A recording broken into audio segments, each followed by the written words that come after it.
السلام عليكم ورحمة الله وبركاته. الحمد لله نحمده ونستعينه ونستهديه ونستنصره ونعوذ بالله من شرور أنفسنا ومن سيئات أعمالنا. من يهديه الله فهو المهتد ومن يضلل فلن تجد له وليا مرشدا. وأشهد أن لا إله إلا الله وحده لا شريك له وأشهد أن محمدا عبده ورسوله. رب اشرح لي صدري ويسر لي أمري واحلل عقدة من لساني يفقه قولي. اللهم صل وسلم وبارك على سيدنا محمد وعلى آله وأصحابه وأنصاره وأزواجه ومن استنى بسنته واقتفى أثاره إلى يوم الدين. All praise to Allah subhanahu wa ta'ala, and peace and blessing upon his fellow messenger Muhammad sallallahu alayhi wa sallam. My dear respected brothers and sisters in Islam, inshallah tonight we'll continue with our short reminders and talking about the concept of tarbiyah. And yesterday we spoke about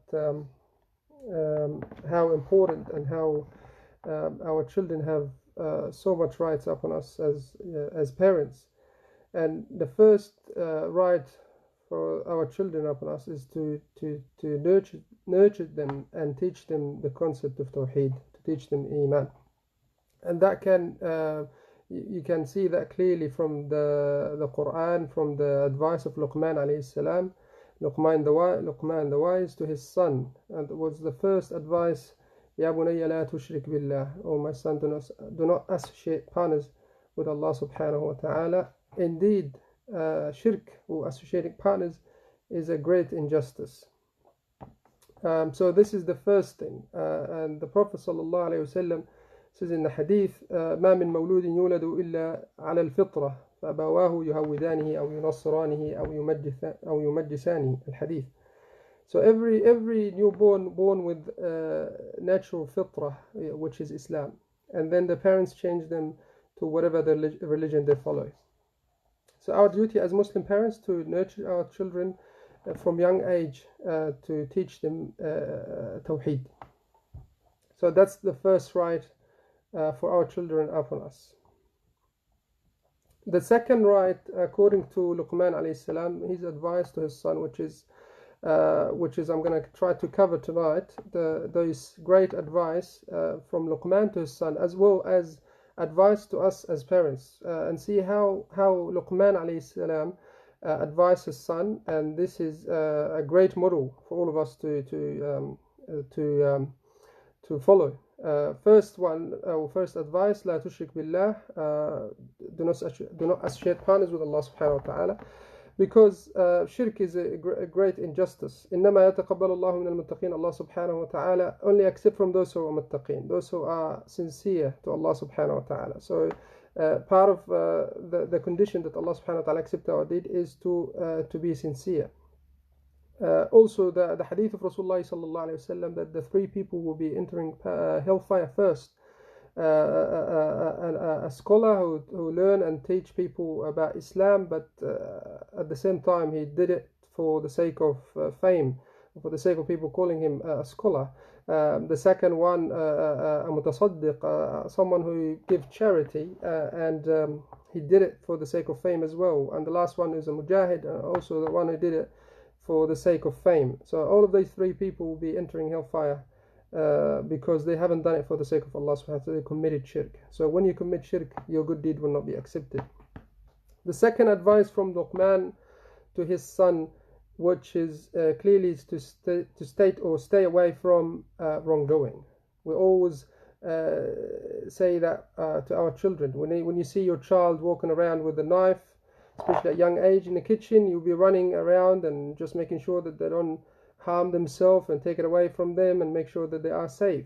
But we also need to make sure that they are safe from wrongdoing towards themselves, or injustice towards himself. When Luqman alayhi salam advised his son, he says, يا بني إنها إن تكن مثقال حبة من خردل فتكن في صخرة أو في السماوات أو في الأرض يأتي بها الله إن الله لطيف خبير.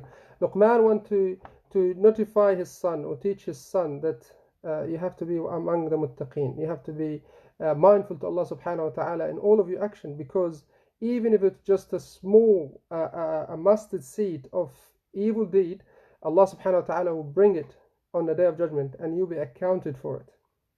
So you have to be very careful. You have to You have to watch your actions, of course, towards Allah subhanahu wa ta'ala, and towards your community.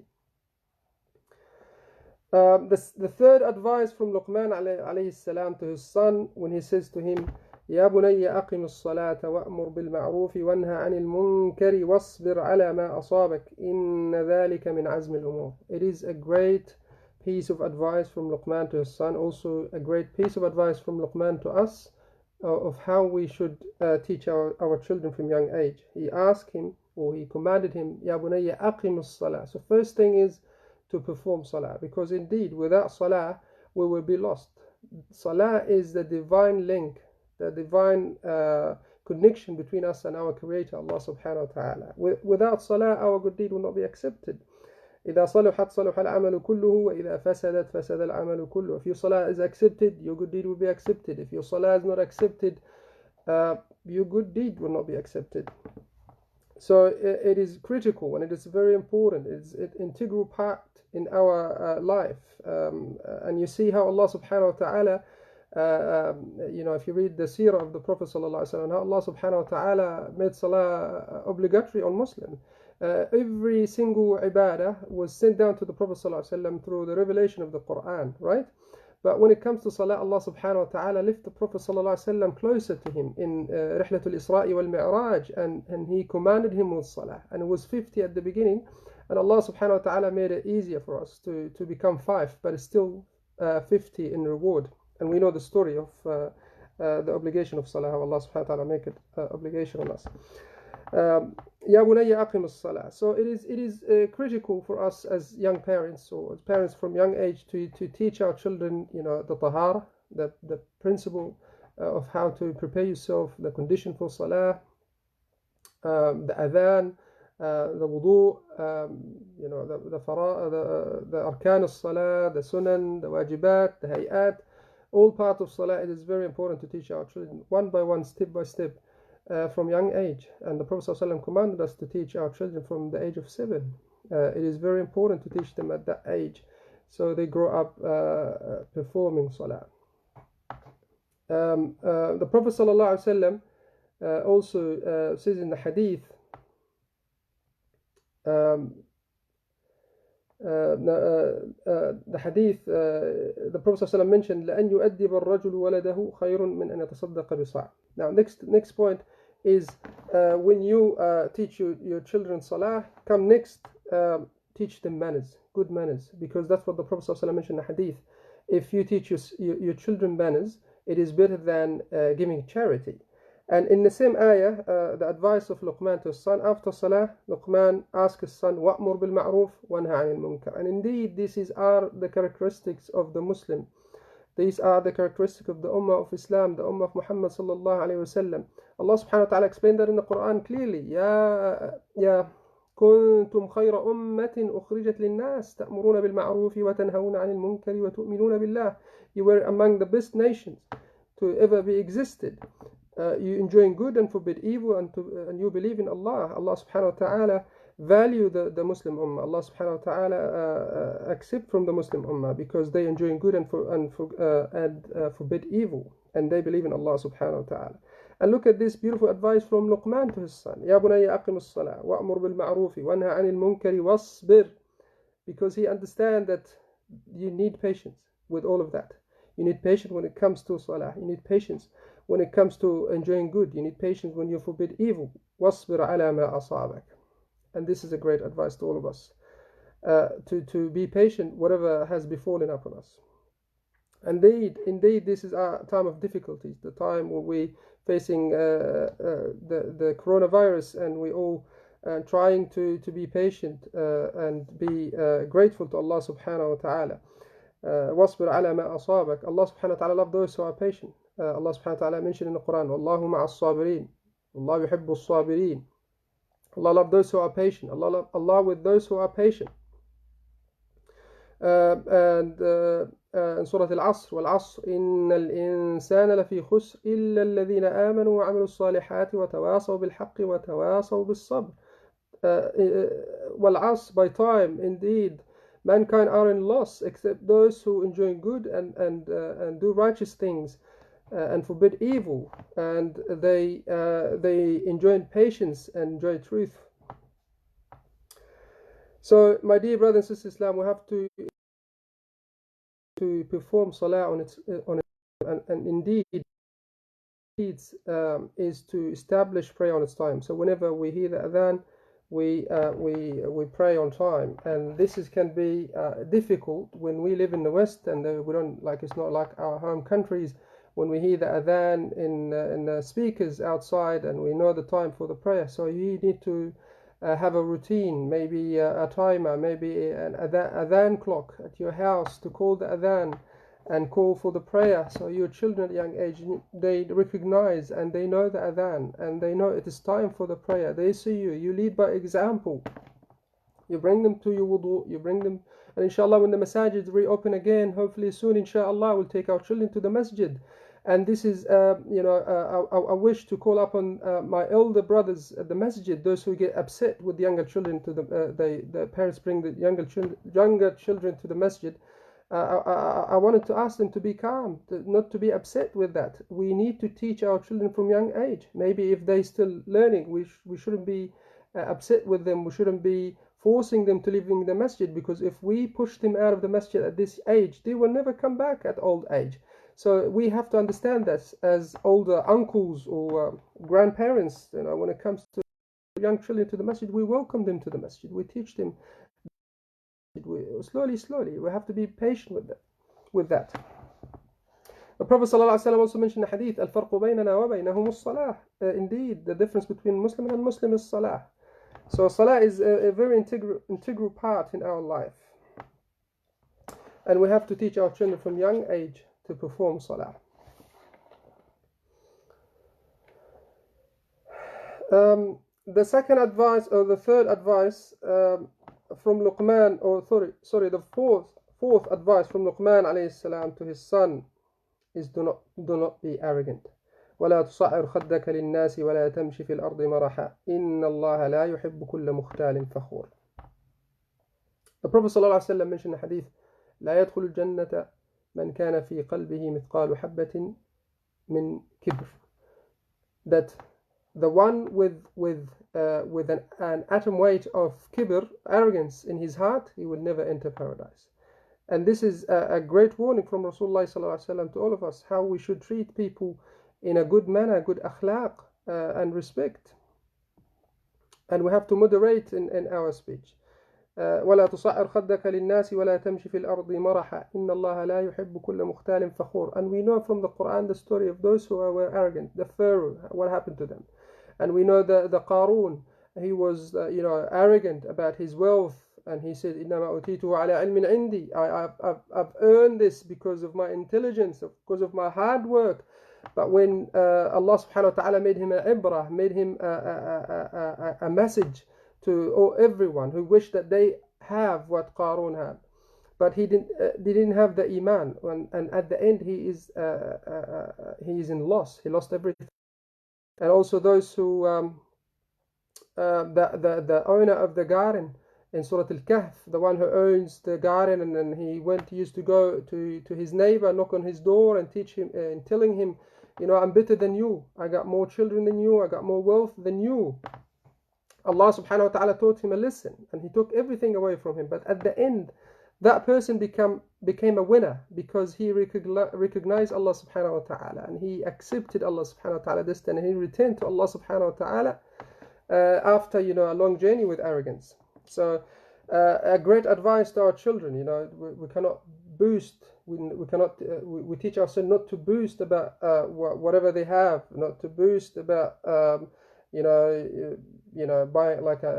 if you bought for them a new shoes or something, they're not to boast about it, or a new phone, not to boast about it. And also I would like to, because a couple of brothers actually messaged me after yesterday reminder, and asked me to talk more about the topic of marriage, and about topic of how Muslim parents these days made it difficult for young males and females, young brothers and sisters who wanted to get, and how parents make things very difficult for people. We have different cultures, different mentality, and different understanding towards marriage. But marriage should be simple. من استطاع منكم الباءة فليتزوج. This is what the Prophet ﷺ mentioned in a hadith. Whoever be able to marry, then he should be married. إذا جاءكم من ترضون دينه وخلقه فزوجوه. Whoever come to you with good manners and good deen, good khuluq, good deen, then let him marry your daughter. Don't block the means of getting married. Don't make it harder for this young man to marry your daughter.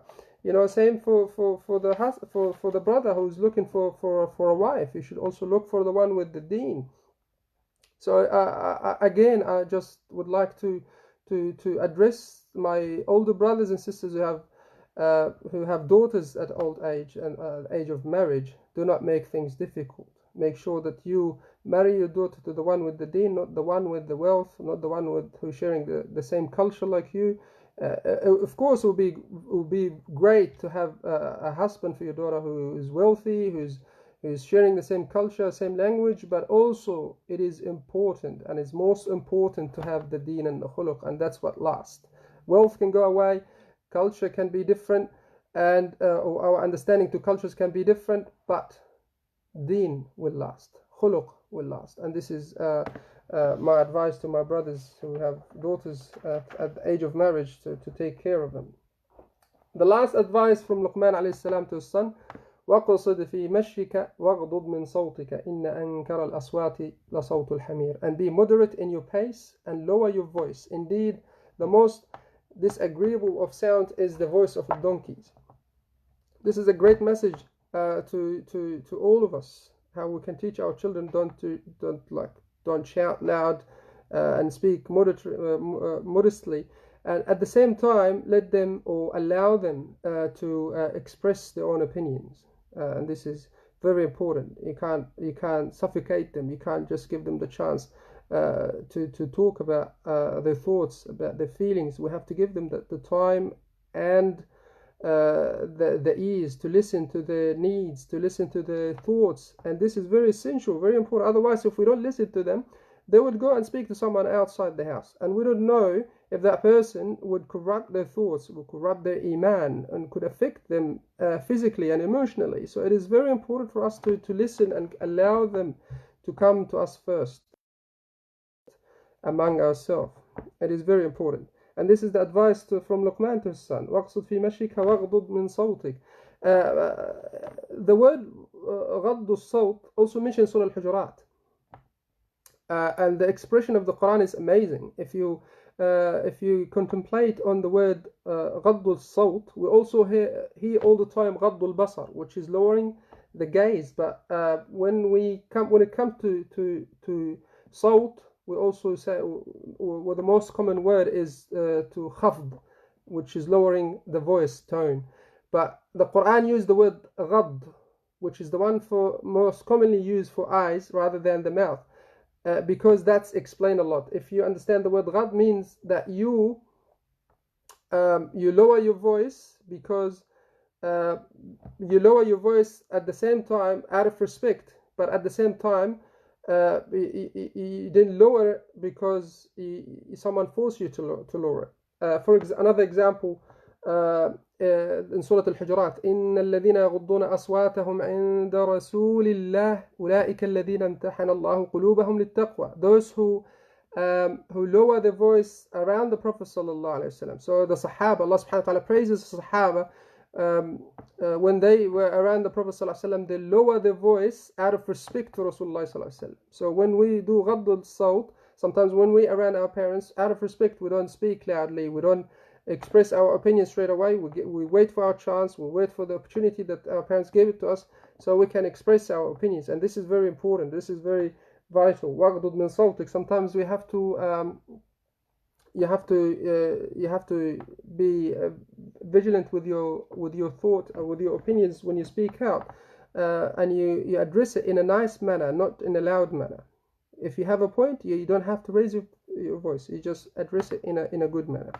And that was the last advice from Luqman to his son, and indeed a great deal of advice to all of us as parents, to how to give the platform for our children to speak their minds, and we listen to them, because it's very, very important to listen to our children. May Allah subhanahu wa ta'ala give us hidayah and tawfiq. and grant us righteous children, righteous wives for those who didn't marry, and righteous husband for those also that he didn't marry, inshallah. May Allah subhanahu wa ta'ala accept from all of us. Jazakumullah khairan. Wassalamu alaikum wa rahmatullahi wa barakatuh.